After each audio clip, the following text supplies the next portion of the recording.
ganyan. Bakit mo ba na wala nang pupuntahan? Ang pagtyaga mo dyan sa boyfriend mong tangahan, na wala nang ginawa kundi ang panukayan ka sa libo-libong pagkakataon na tayo'y nagkasama. Ilang ulit pa lang kitang nakitang masaya. Naiinis akong isipin na ginaganyan ka niya. Siguro ay hindi niya alam ang tunay na kahalaga.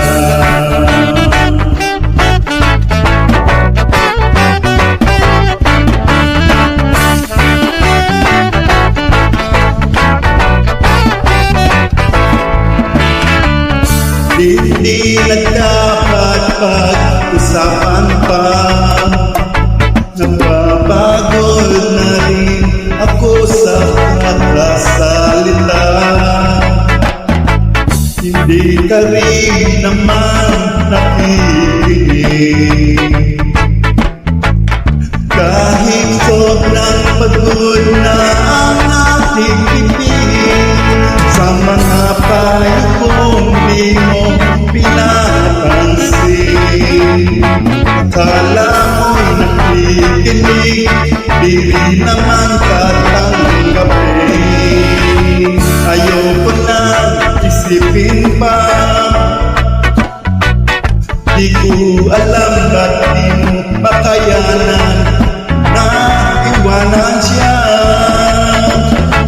Ang dami-dami namang yan iba.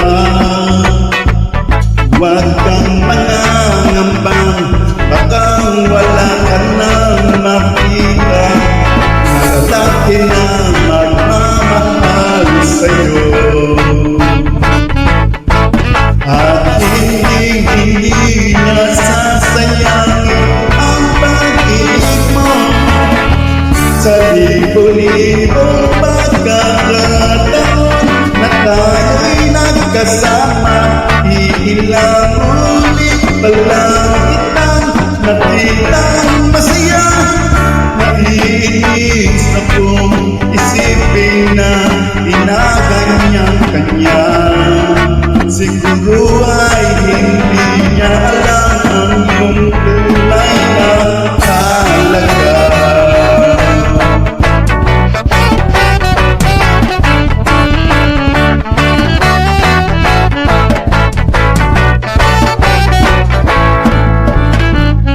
Minsan hindi ko maintindihan, parang ang buhay natin ay napapatripahan. Medyo malabo yata ang mundo, pinapasura ng iba ang siyang pinapangarap ko. Sa libo-libong pagkakataon na tayo'y nagkasama, ilang ulit pa lang kitang nakitang masaya. Naiinis akong isipin na ginaganyan kanya. Siguro ay hindi niya lang alam ang iyong tunay na